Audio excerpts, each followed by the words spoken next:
Tamam uşaqlar, bu gün sizinlə Excel-də tarix funksiyalarına baxacağıq. Başlayaq. Deməli, now funksiyası. Birinci funksiyamız now funksiyasıdır. Gəlin tətbiq edək. Yazıram bərabərdir. Now tab. Sadəcə tabı basırsınız və enter vurursunuz. Heç bir tarix qeyd etməyə ehtiyac yoxdur. Bununla siz indinin tarixini və saatını görmüş olursunuz. Bəs indinin tarixinə necə baxıram? Bərabərdir yazıram. Yazıram today. Tab və enter.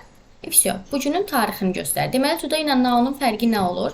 Today bugünün tarixini göstərir təkcə. Now isə bugünün həm də saatını da göstərir. Belə. Gəlin indi bura bir dənə tarix qeyd edim. Deyək ki, olsun elə bugünün tarixi 0208 2025. 2025. Və bundan deyirlər ki, bizə bir dənə tarix verirlər. Və deyirlər ki, get o tarixdən günü, ayı, ili çıxart gətir mənə. Bunu necə edirik?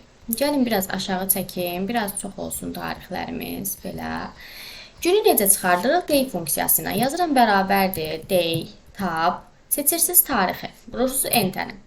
Deməli, gün 2 imiş, dururam aşağıda, çəkirəm aşağı, digərlər də avtomatik doldurulur. Gəlirəm months tapay, ayı yəni, bərabərdir, months, tab,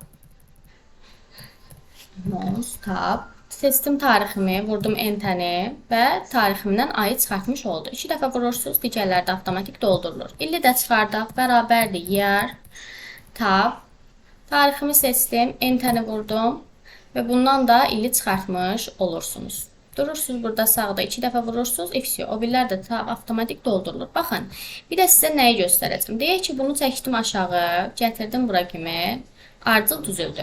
Baxın, buradan siz gəlib istəsəniz bu sıralamanı təkcə günlərə görə, baxın bizdə günlərə görə artır, elədir, 2-si, 3-ü, 4-ü, 5-i, 6-sı. Deyək ki, mən istəyirəm aylara görə artsın. Ayı seçirəm, baxın, günlər olduğu kimi qal aylar, 8, 9-u, 11-ci ay, 12-ci ay, 1-ci ay, 2-ci ay.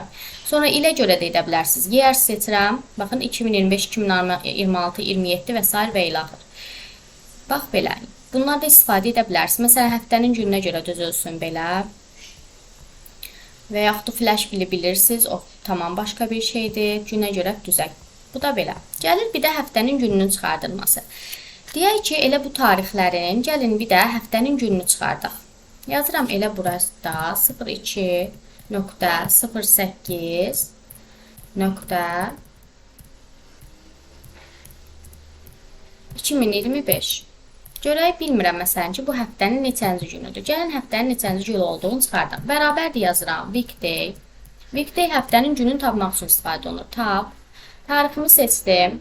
Baxın, aşağıda sizə necə yazılmalıdır funksiyanın içərisi göstər. Deyir, serial nömrəni seç, yəni tarixini seç. Seçdikdən sonra 2 nöqtə qoy, nöqtə vergül qoy. Nöqtə vergül qoyduqdan sonra açılan bu hissədən isə həftənin hansı gündən başlayıb, hansı gündən bitdiyini seçmək lazımdır. Birinci Monday'dan başlayır, Sunday'da bitir, elədirmi? Ona görə 2-ni seçməliyik. Vururam enter-i, 6-cı gün olduğunu söylədi bizə. Bu da belə.